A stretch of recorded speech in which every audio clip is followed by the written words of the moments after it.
first down. He'll drop to throw. Oh, he's got some breathing room. And he'll slide down to avoid the tackle.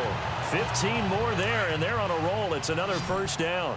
What an opening weekend it's been already. Could the best finish be coming here on Sunday night? We'll find out as we come up on a 1st and 10.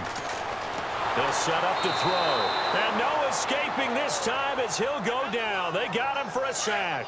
Von Miller from his outside linebacker spot, forcing the sack for a loss of 8. And plays like that really hurt play calling. They had a really nice gain on the previous play, but gave about half the yardage back on the sack. Excellent pressure up front. Nowhere to go with the football. Down he goes. That one good for 17 as they're set up better now for 3rd down. And the Broncos go to a nickel set on 3rd down. Yeah, they've got an extra DB out there. Here we go now. Green 39. Green 39. Back to throw. And he locates Walker, complete. And a big collision there as he winds up flat on his back at the 22-yard line. Like so many tight ends nowadays, they have no problem at all putting him in the slot and letting him go to work. And that's a nice pitch and catch right there for a first down.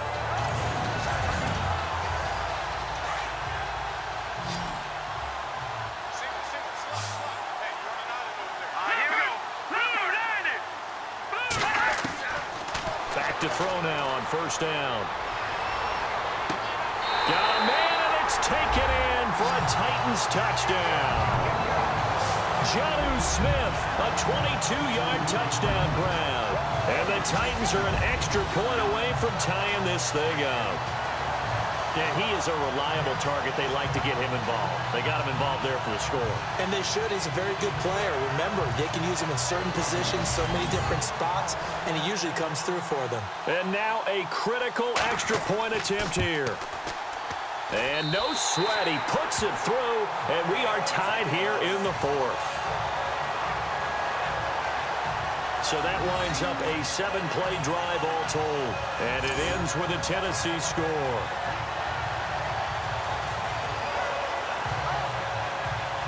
Set to go now with the kickoff. These two teams all even again as we continue in this wild 4th quarter. This is fielded at the chalk of the 10. And he'll make it across the 20 as his guys will set up shop at the 23-yard line. Now we look at C.J. Anderson as he trots back out there and gets set to go on offense. Responsible for well over 100 yards of total offense, but still hasn't found the end zone. You think that's in the back of his mind going into this drive? It's always in the back of the mind of a player having that type of a day because you want that gratification for your work, right? You want that stamp on top of everything. But bottom line for him, he's doing great work. Sometimes it just opens it up for other people to actually get into the end zone for him. The runners, you know, would they rather have 60 yards, 3 touchdowns, or 150 no touchdowns? I think more than likely 150 and no touchdowns. But all the runners that I know would say, I'll take 150 and 3 touchdowns. They're greedy that way.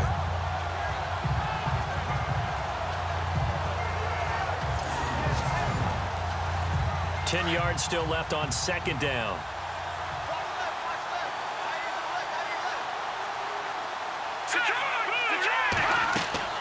They'll run it now out of the gun.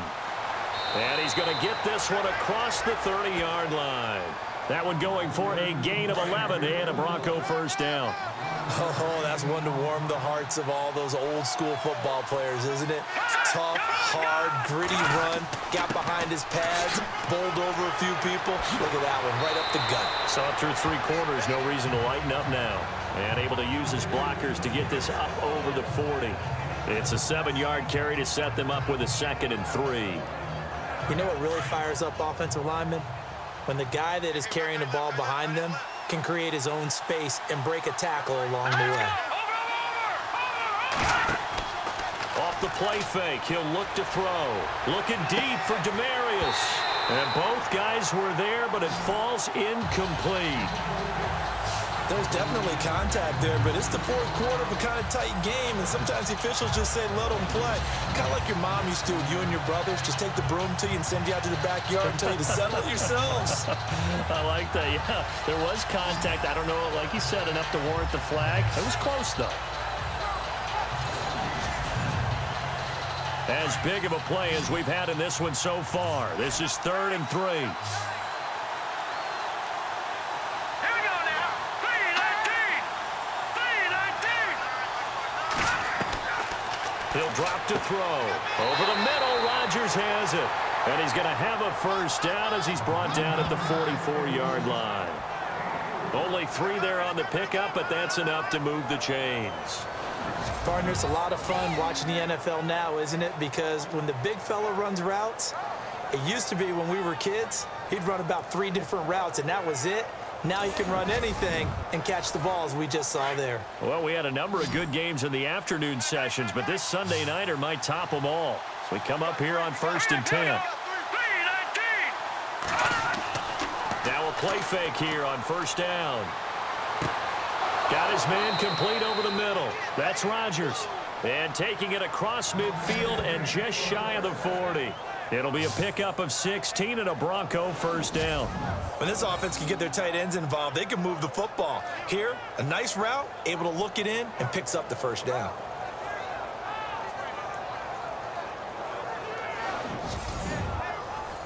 And the offense can string something together, but they'll need to do it quickly here to try to get points on the board and win this game. Green 39. They'll look to throw here on 1st down. And he whips that one incomplete there. You know, every time we talk with people about the most important quality for a quarterback to have in the NFL, what do they usually cite? Arm strength. Yeah, and that's really way down on the list. Accuracy is one of the bigger ones, maybe the foremost one. That's what he needed on that play. Let's go. 3-19. Now he'll look to throw here on 2nd and 10. Finds Jake Butt over the middle. And he's taken down, but not before reaching the 10-yard line. Give him 30 yards there. When the big guy rumbles down the center of the field and he gains leverage on a guy trying to cover him, it is really, really tough for the defender to get through him to make a play on the football. That's why guys love to throw that route down the middle, throw it deep, and let the big guy go get it.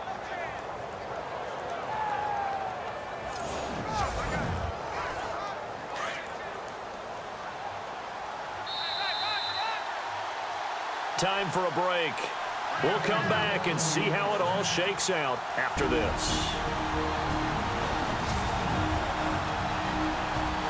So it's Bronco football as we get you reset here. And let's see what they've come up with offensively after having time to talk it over.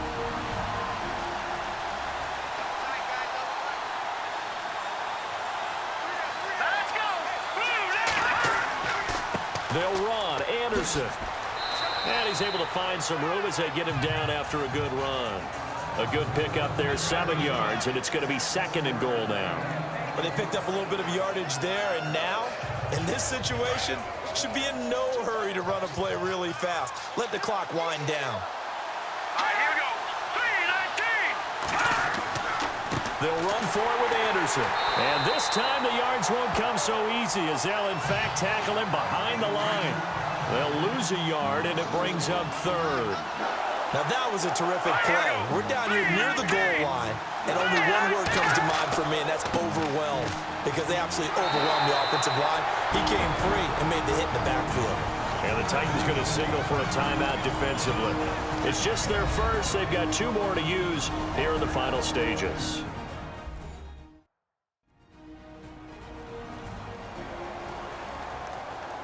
The defense, they got a little bit of a breather.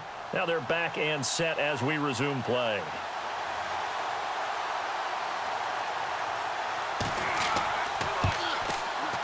And McManus able to put it through. And with a little over a minute to play, they have taken the lead. Now then, it's a big kick right there to give them the lead in the 4th. But, Charles, there is still time left for a final drive. Brandon, you know they would have liked to take the clock down just a little bit further, at least under a minute or so, but this was not over yet, especially since they just need a field goal. And here comes Tennessee as they get set to take the field. They're only in need of a field goal, a decent amount of time on the clock, so Tell me if I'm wrong. You don't have to be too panicked here. No, not at all. I agree with you. And this is where your preparation and your confidence comes into play. They've worked on these situations. Yeah, they practice this all the time. They practice it all the time. They know what they want to get done. And in a lot of cases, the great competitors, they love this situation. They think they can go ahead and get it done. They practiced it. We'll see if practice makes perfect. A very solid gain of 27.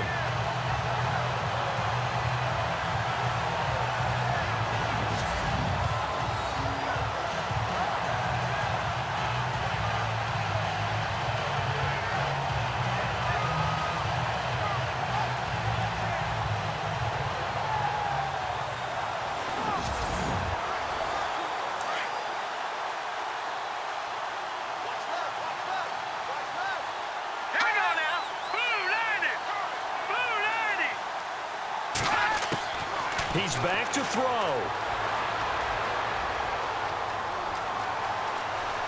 And he'll take it down shy of the 45 at the 46. He'll get a couple yards on that one, and that'll make it second down.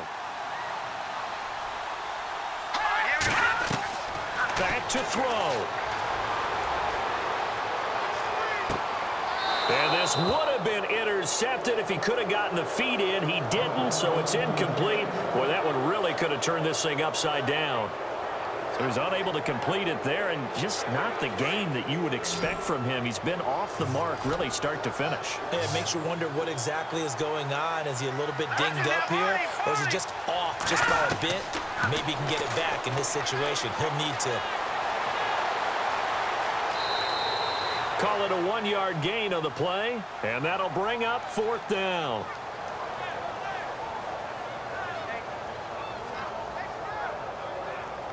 One score down. Here we go. They're going to go for it here on fourth down.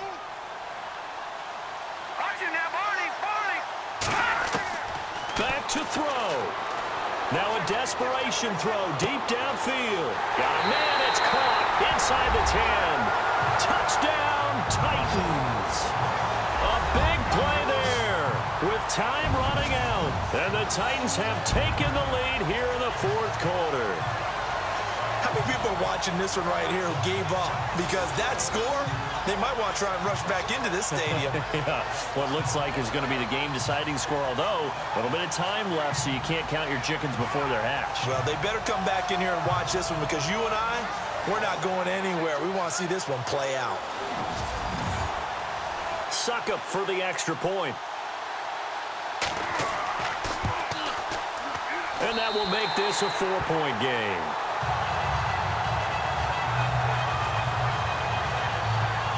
That time, 75-yard drive, 5 plays. And the result in the end, a Titans touchdown. Now here's Suckup out to kick it away.